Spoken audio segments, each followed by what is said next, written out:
Syedaralun, pertemuan petinggi PDIP dan Nasdem tersebut digelar di tengah isu hubungan dua partai yang memanas. Ketua DPP Partai Nasdem Willy Aditya menepis terkait isu hubungan partainya dengan PDIP disebut panas dan adem.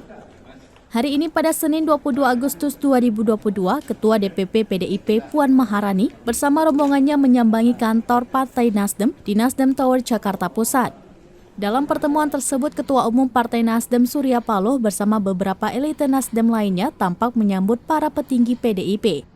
Willy mengatakan pertemuan antar kedua partai tersebut bukan sesuatu yang baru, mengingat ketika awal Nasdem berdiri, PDIP lah yang pertama disambangi.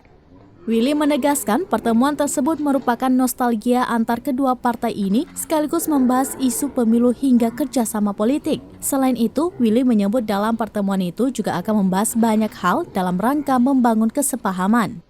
Hadir mendampingi Puan Maharani Sekjen PDIP Hasto Kristianto dan petinggi PDIP lainnya seperti Bambang Pacul dan Charles Honoris.